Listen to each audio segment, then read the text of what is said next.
passiamo per crema.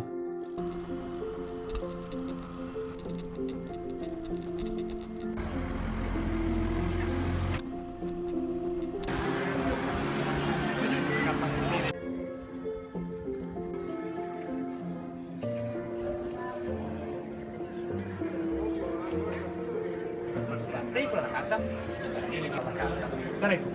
Ed è? Cuore. Ah, scusate. Beh, sarebbe veramente una fortuna se sotto veramente ci fosse il re di cuori. Bravo. Andiamo, vi ringrazio. Ok. Mi sono sentito. Era per caso questa? Era nera? Ok. Di pure, che carta avevi scelto? Per caso era un Jack dei cuori? Vedete che sto sbagliando che dico come cavolo, ma... Un po' più veloce. Guarda, prendi quella carta, guardala e non farmela vedere. Benissimo, guarda, prendi quella carta, guardala e non farmela vedere. Andiamo a verificare. No. Hai sbagliato. No, sì, è un gioco di numeri. Un dado, no, in realtà ne avevo 2 di dadi. È un gioco di numeri, ma anche di dadi. Di magia, no? È un gioco di numeri, di dadi, di magia. Perché all'interno abbiamo... Attenzione. All'interno abbiamo una carta in realtà. Ok? Io avevo il 5 di quadri. Tu avevi l'8 e io invece ho un 13 di quadri, perché 5 più 8 dal nostro magico 13. Grazie.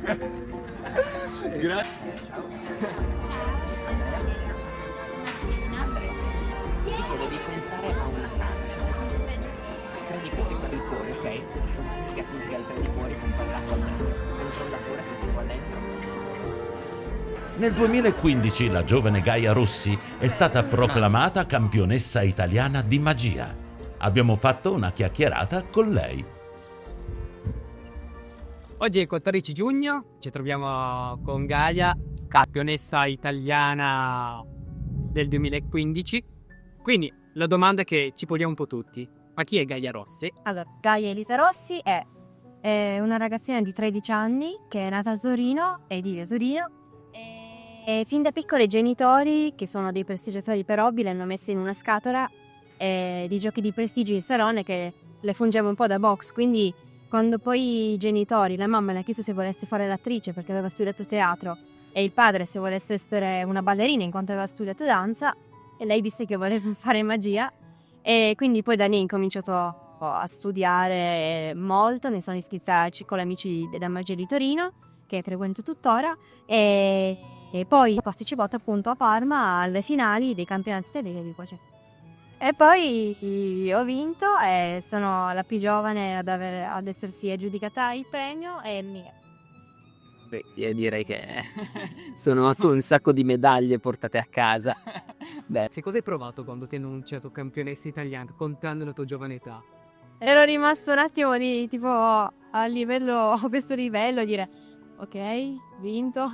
Poi di lì a un mesetto ho iniziato piano piano a realizzare e ho detto va bene, insomma adesso sono felice e sto cercando di sfruttare il momento, e poi sto lavorando al numero cercando di mettere delle tecniche anche un po' più complesse, e ovviamente continuo a studiare danza, che studio ormai da 8 anni, e poi adesso incomincio anche un po' un lavoro dal punto di vista anche di studio della recitazione, dizione e altre arti. Insomma, la magia è un'arte così completa che... Sì. Quanto è importante per te lo studio delle varie arti, no?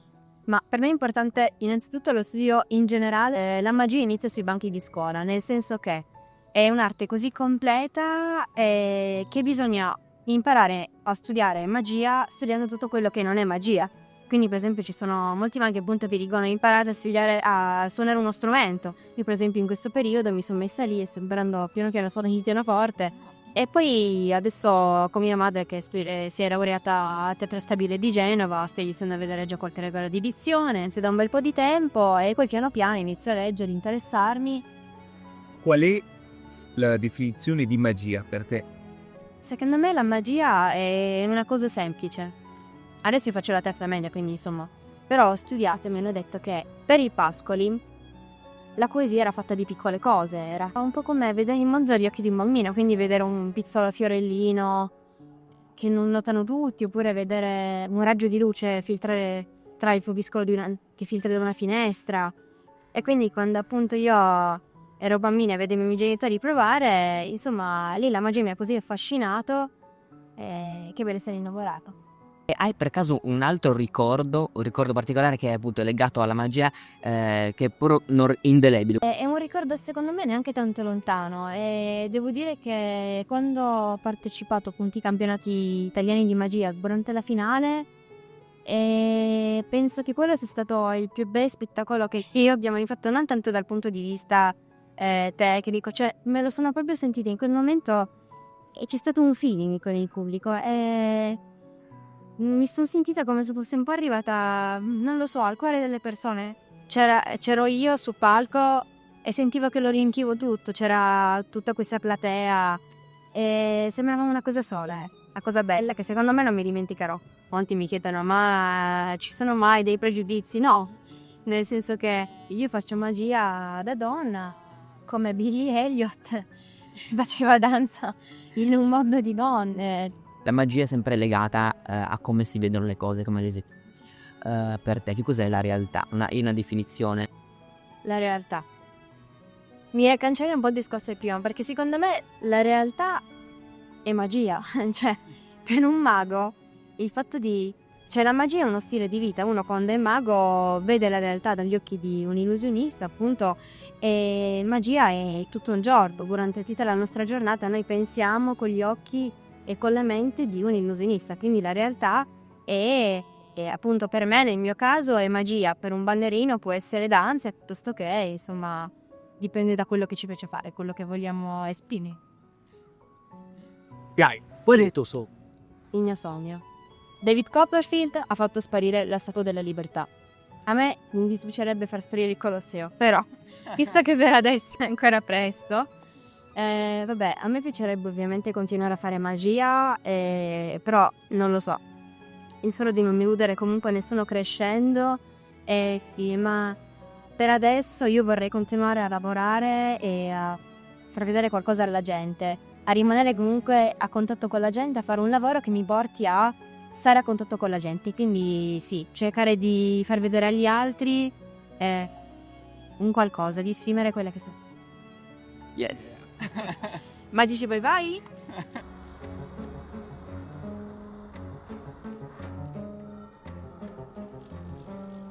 Passiamo per Cremona.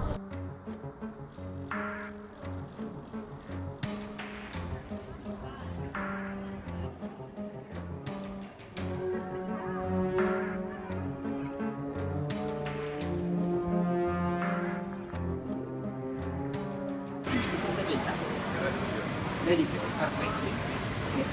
Le di fiori è speciale.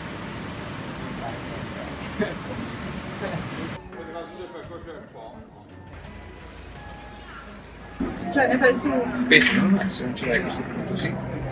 Esatto. Solo dallo sguardo che tu hai postato su 3 cartelle, io posso dire che la tua carta era una carta rossa, non bassa, ma piacevole. Era i cuori, era il tuo di cuori, giusto? Quindi sì, grazie ancora. Ciao ragazzi.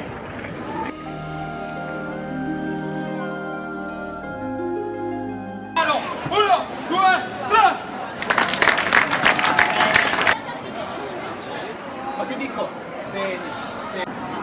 questa incredibile Riccardo, se qui ci fosse un set di picche lo spettacolo sarebbe incredibile. Con Riccardo incredibile, c'è veramente un set di picche. L'ultimo applauso è per voi.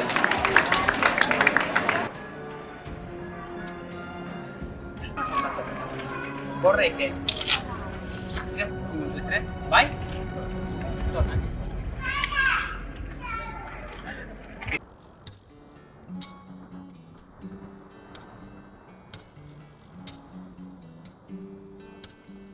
E passiamo per Parma.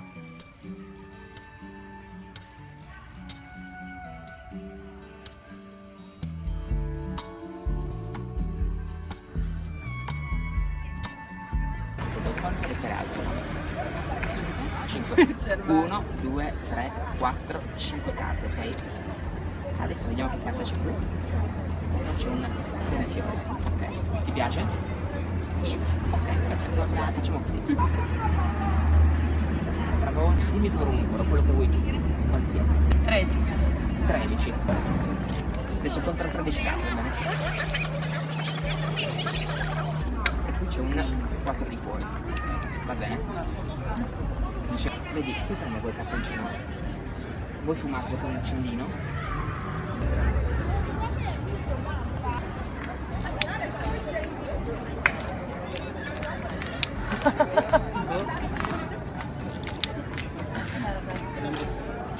È un accendino che non è molto magico. 3 di fiori. Ma attenzione, tu hai detto 4 di cuori, vero? 4 di cuori. No, vabbè, è impossibile. Bravissimo, grazie.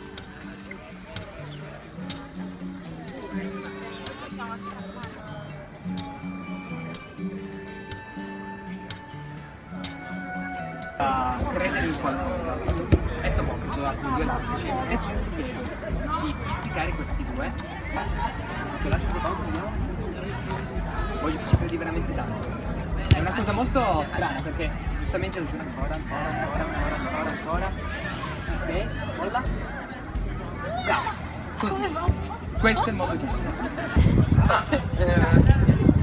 Ragazzi. Ok, ora prendi quella carta, guardala. Fallo vedere lì. Grazie. Ok, le mettiamo bene intorno così, in modo che le carte, esatto, non possono uscire. Ok, dammi pure. Le carte in mezzo ai due mazzetti. Vai.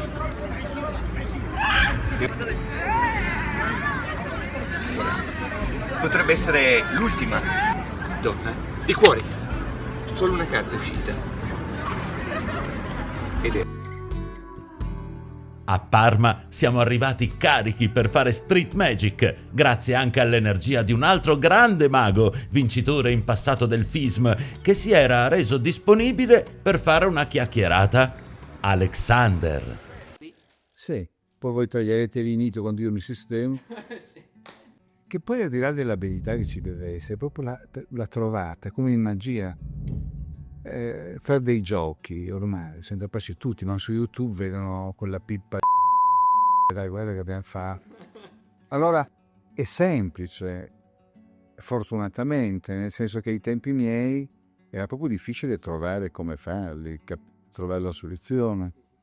Adesso è molto semplice. Allora cosa manca? Qual è il problema? È l'uniformità.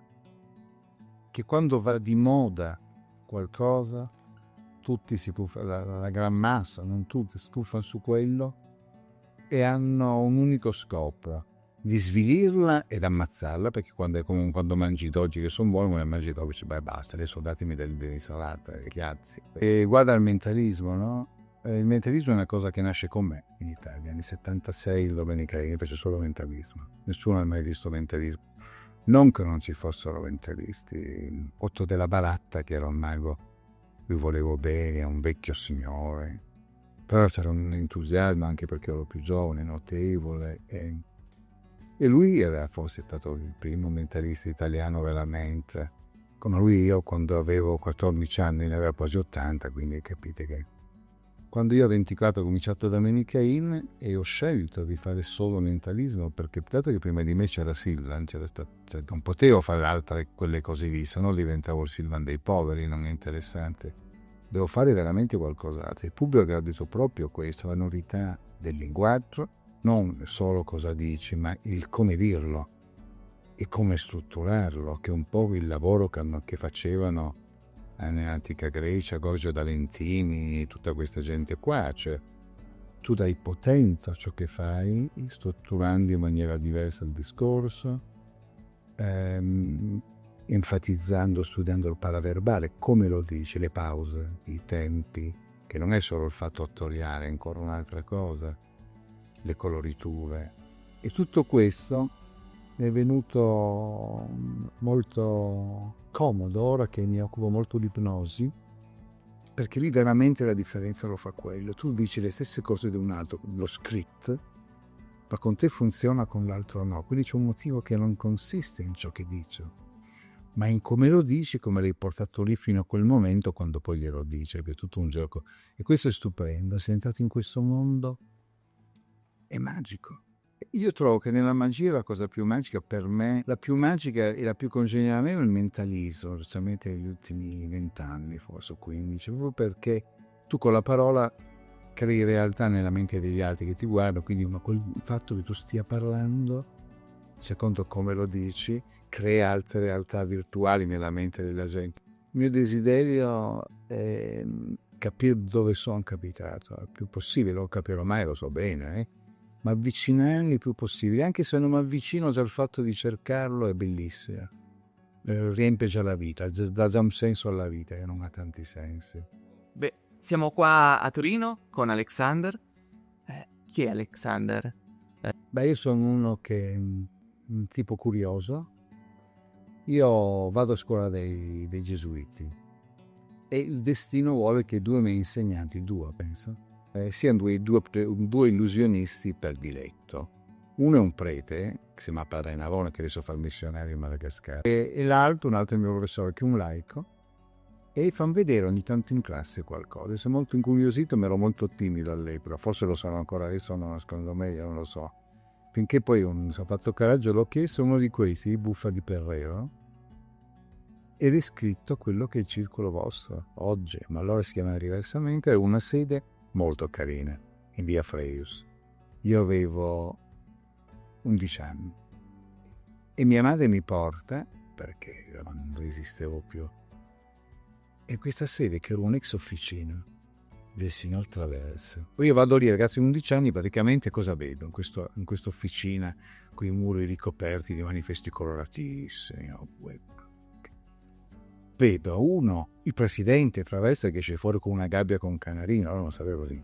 Butta in aria, sparisce la gabbia con il canarino, un ragazzo di 11 anni, perché quella magia non è tanto menata da raccontare, tu vedi e oddio. E poi esce un altro che è stato poi il presidente, divenne lì grande amico Victor Balli, e c'era un acquario rettangolare, mi ricordo, pieno d'acqua, con la luce mia dietro, quindi l'acqua vedevi che era bella vuota, coprivo un attimo con un flare, tirava via il flare, era pieno di pesci rossi e dorati, vivissimi e guizzanti, che riempivano l'acquario anche lì.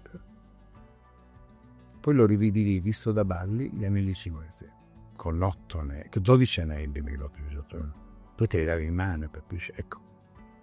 È stato un grande imprinting, perché io, avendo poi studiato tutti i tipi di giochi, oggi posso affermare che gli anelli cinesi, però il gioco è per me uno dei più belli in assoluto, per come è stato concepito. Perché questo mito dell'impenetrabilità, questi anelli che sono chiusi, tu li vedi, li incateni e li dai, e poi li sciogli e li dai. Nonostante questo ho continuato i miei studi, ho fatto il mio liceo, sono iscritto a medicina perché volevo fare lo psichiatra, con l'unico neo che sono mai riuscito a fare lo psichiatra, perché negli anni in cui facevo medicina incontro Paolini Silvestri, caso io non volevo fare questa professione, proprio la cosa più lontana, però io ho già vinto un mondiale a Parigi nel 73, nel frattempo Domenica In la faccio nel 76, sono 3 anni, e quindi pensavo sì, era molto divertente, ma il lavoro non mi interessava, anche perché loro, la maggior parte dei maghi lavoravano nei nightclub.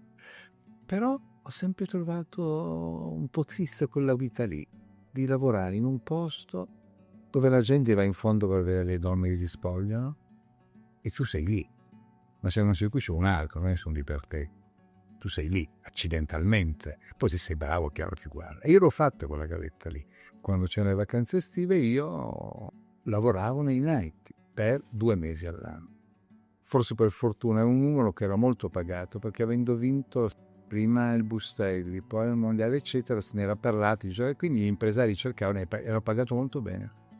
Riconosco questi autori, Paolina Silvestri, che sono dei grandi autori televisivi, mi ricordo un dato fantastico, canzonissime più che Benametta, mi conoscono, eravamo a casa di un comune amico che era mago a Torino, quindi loro erano venuti qui per visitare una cosa in Rai, l'ha invitata a Scengi, vieni ti presento, nasce così Alexander. No, c'era già come no, ma anche prima, ma oggi probabilmente farei la magia sempre perché è una gran passione. Ecco, io mi sono trovato dopo 2 mesi, mi dicevano gli autori che è un caso unico, io e Villaggio abbiamo avuto questa roba qua, che appena conosciuti 2 mesi dopo lanciati in TV. Perché questi che erano già gli autori di Silvan, combinazioni, hanno visto in me qualcosa di diverso, per come li esponevo, per come vestivo. Prima hanno visto solo Maggie smoking o frac, anzi smoking quando era sportivo, i generi frac. E arrivo io in jeans e pullover a fare, non Domenicai, ma l'anno del programma dell'anno dopo già, per comunicare che non è la figura del mago che è vincente, ma è chi interpreta la magia in un modo vincente che può sedurre chi lo guarda. Allora l'ho fatto distinto ma intuito giusto. A me manca già la voglia di competere, infatti non sono un grande buonista. Competo se faccio i miei calcoli che io vinco perché sono migliore. Io ho sempre pensato di essere il migliore, modestamente, lo dico senza vergognarmi. Cioè, ho sempre pensato di essere più avanti dei miei concorrenti nel momento, perché concepivo le cose. Parte sta roba e Domenica è stato un successo enorme. Uno, perché lo spazio non esisteva, come nel Big Bang, che non c'era tempo e spazio, proprio si crea tempo. Non c'era quella fascia proprio in TV, c'era il monoscopio quell'ora. Lì nasce il pomeriggio in TV, tutti i giorni, e con Domenichè, con Corrado. Quindi ho avuto la fortuna di trovare anche una persona, degli autori incredibili, che sono diventati come dei papà per me. Sono persone che mi hanno dato molto, consigli, un'opportunità, e mi hanno mai chiesto niente. È rarissimo in questo ambiente. Perché come mi spiegavano loro, che conoscevano bene la TV, se tu sei bravissimo, parlo a livello mediatico, però negli altri canali di spettacolo, in TV, se tu sei bravissimo, ma nel tuo settore ce n'è già un altro, che in quel momento furoreggia, tu puoi essere Gesù Cristo, non esci. E l'altro, i miei sabati sera su Rai 1, perché è una cosa che pochi uomini hanno avuto la trasmissione su Rai 1. Fiorello, Grillo, che io mi ricordi, Bella Carraco. Io, che faccio il mago, sono stato uno di questi, che sembra incredibile oggi che ci ripenso. Con ascolti dai 12 ai 14 milioni. Gli studi di psichiatria in questo caso ti hanno aiutato il percorso magico? Quanto hanno influito nella elaborazione? È servito specialmente nel pickpocket, perché guarda, lì capisci per esempio come funziona, ecco, la percezione sensoriale, come il cervello l'interpreta, perché se tu pensi che se io dico come vai, ti tocco così, tu senti che ti tocco, ma io tra poco posso toccarti così, allo stesso modo tu non puoi sentirlo. Se io sposto la tua attenzione per quel momento sul tuo portafoglio e la porto tutta lì, dico guarda che bello da sta parte, tu non lo senti perché l'attenzione selettiva, io la selezione poi la dirigo, diventa poi direttiva. La capacità che deve avere studiando questi meccanismi, fare in modo che la persona percepisca proprio quello, come accade in ipnosi quando si parla di monodeismo. Tu parli a una persona, questa persona che non dorme, perché in ipnosi non è sonno, come dice il nome ipnos, ma è un monodeismo. La persona pensa fortemente con lucidità a una cosa, non una sola, quelle che gli suggerisci tu, tutto il resto, la realtà circostante svanisce. Sono cose pazzesche, o tu capisci. E lì entriamo negli aspetti neurologici, veramente come funziona che sto facendo. Ecco perché ho scritto questo libro con Matteo Rampin, che è neuropsichiatra, mio amico, questo manuale del borseggiatore. Vincitore appunto Gustelli San Benzano nel 73, in seguito terzo posto al FIS di Parigi. Dopo la vittoria del FISM, cos'è cambiato? È cambiato qualcosa? Non mi interessava fare concorsi, però è stato molto bello. Ecco, mi ha aiutato a crescere. Nel senso che finché tu sei convinto di qualcosa, può darsi tu sia nel vero. Sono bravo, per esempio. Però puoi dirtelo tu, cantartela da solo al mattino, non è detto, deve avere un riscontro, perché sennò si va nella pazzia. Ecco, questo è un riscontro. Il vincere lì, con gente che mica tutto il mondo.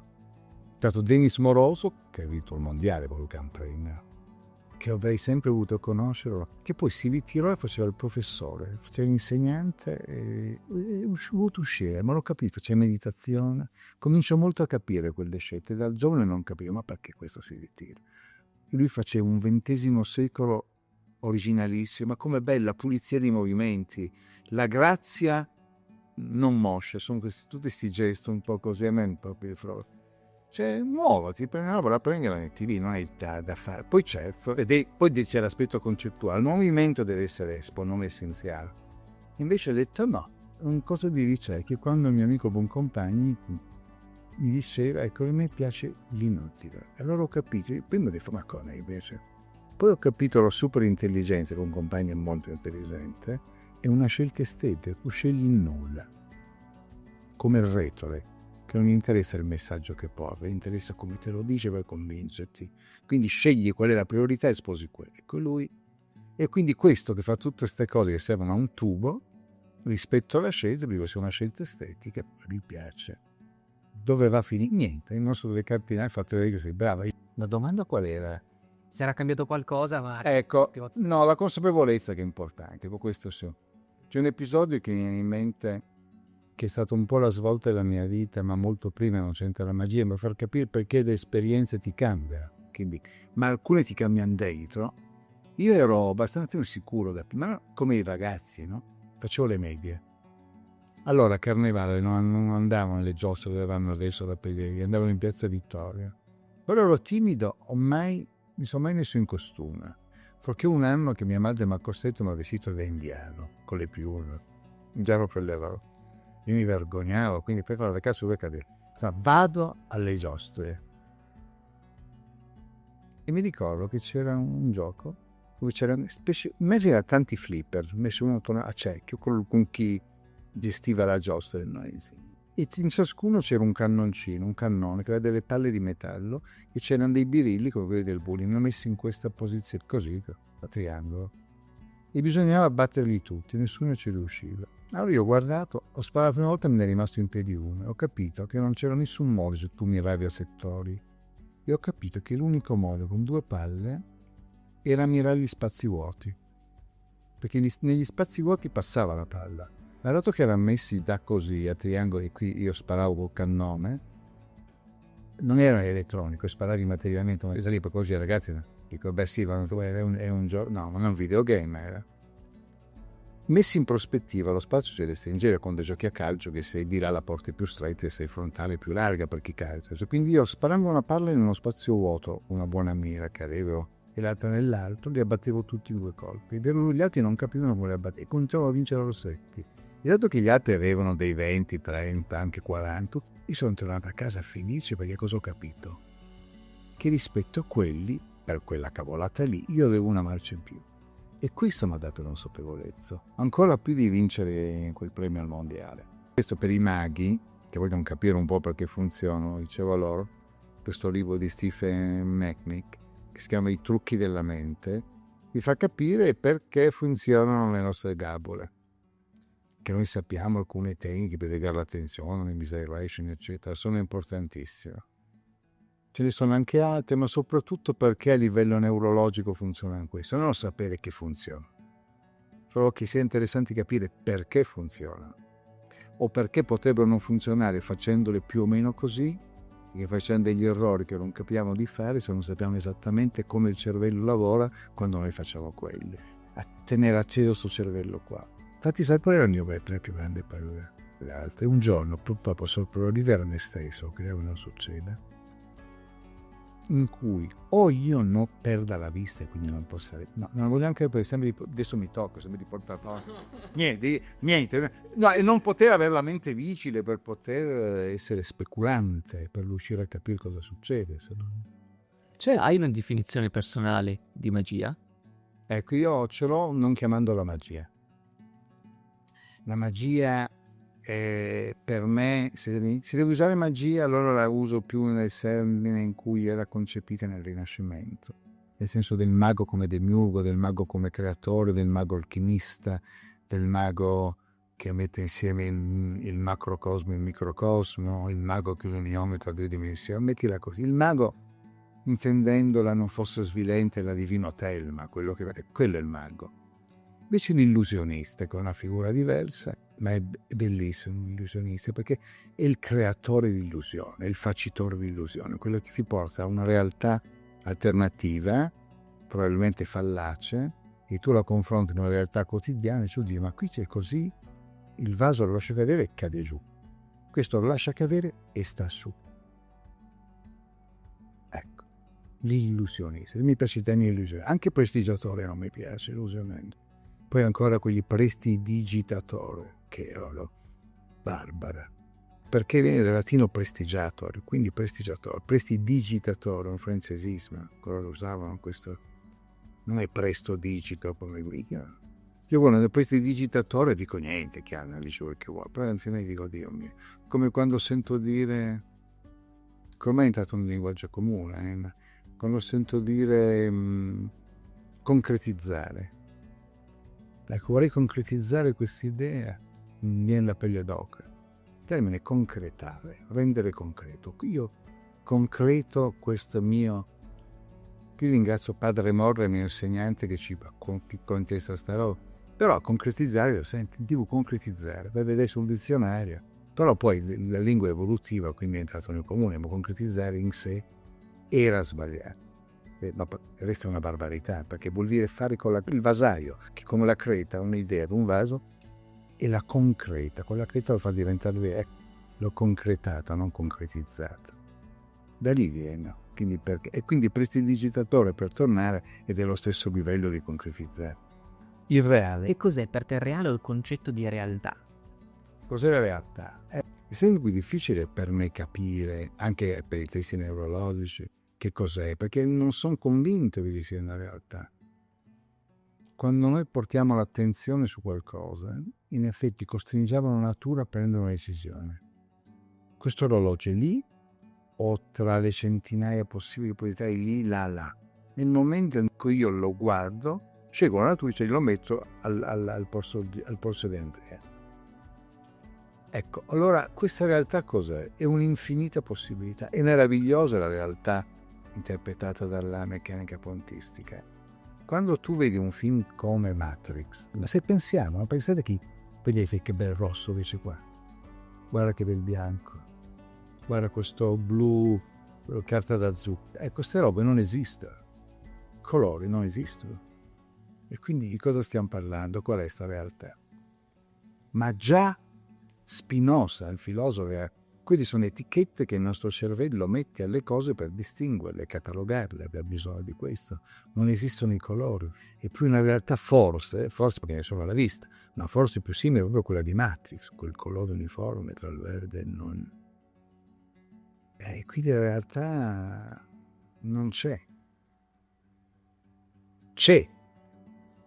Perché poi c'è anche, dico, ma stiamo immaginando ciò che è? Sono tutti pensieri di filosofi nel corso del tempo hanno svolto. O le monadi, no? Leibniz, io sono dentro di me, non posso capire cosa c'è attorno. Come faccio a capire? Perché vedo lui, perché lo immagino. Questa immaginazione è reale. E ognuno ha tirato fuori la sua. Ma oggi, con la meccanica quantistica, perché cosa abbiamo adesso che non avevamo prima? La strumentazione, la tecnologia. Bene o male, o ci sotterriamo subito o decidiamo di stare in questa realtà. Ecco, l'illusionismo è stata una delle cose che hanno reso bella la mia vita. Questa realtà, che non so ben definire cosa sia, però so le componenti che mi hanno resa vivere: l'illusionismo, gli affetti, gli studi, i libri, lo scambio di idee, i viaggi. E quanto nello spettacolo di magia, comunque nella performance, quanto influiscono le emozioni? Una volta avrei detto, ma sì, non l'ho peso, chissà. Oggi gli dico 80%, tecnica 20%. Per esempio parlando con il mio amico Brachetti, che ieri siamo andati a cena, lui è un maestro di usare le luci, veramente un grande. Sente la luce, hai capito? Quindi fa il taglio di lui, le luci se le fa lui. E proprio lui dice, ecco, per far scaturire quell'emozione.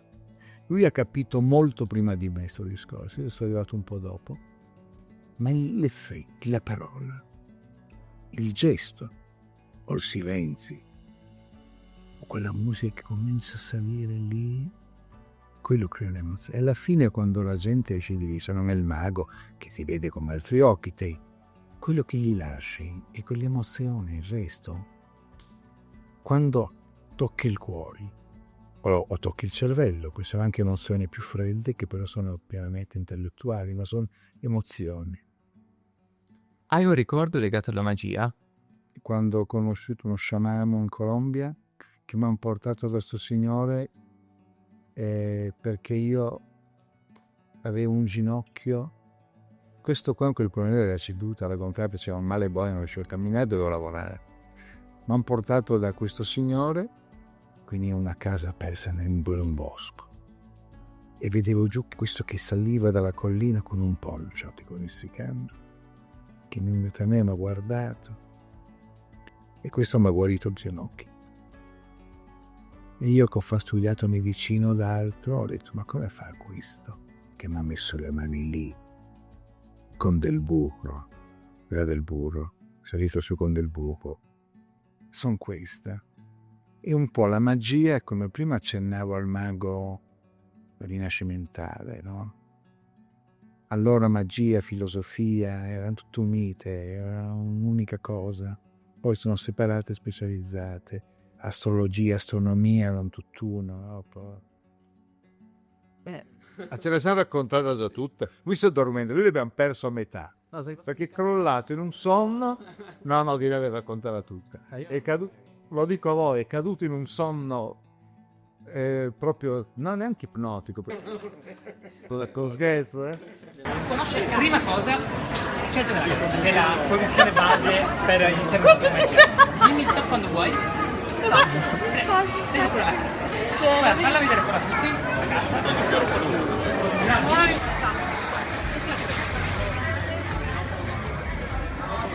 Perché quella carta non è più fattuta di prima. Torniamo nel mondo reale. Se tutto questo fosse vero, è successo qualcosa. Io ci sono. No, non ti prego. La carta. Mi puoi dire qual è la carta? Donne di cuore. Donne di cuore. Wow! Siamo ritornati nel mondo reale. Quindi questo, come lo vivresti se tutto questo fosse è una carta preferita. Anche a me sì. Ok, per caso di fiori? No. Ok. Di cuore immagino, ti sposi, beh certo. Era facile, vero? Che carta di cuori hai scelto? Direi che anche Sei sicura? Sì. Ok, guarda, perché tu non hai visto in modo velocissimo, ho fatto così. L'ho presa dal mazzo e l'ho messa qui dentro. Ci credi? C'è una sola carta ed è incredibile che avere un 4 di cuori. No! Sai, la stampante del cellulare.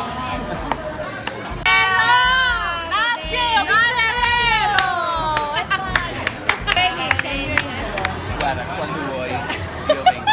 Non me lo ridire, caro.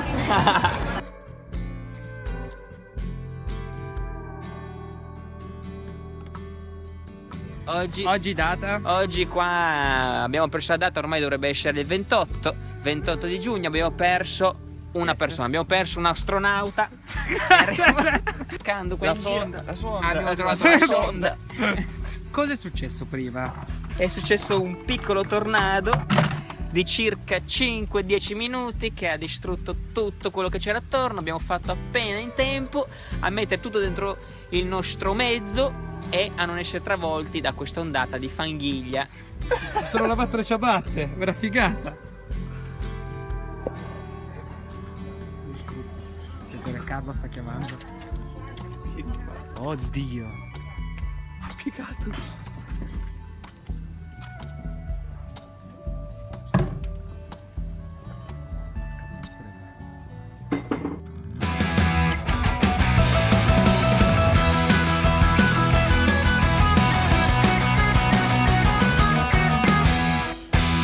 Magic on Bicycle.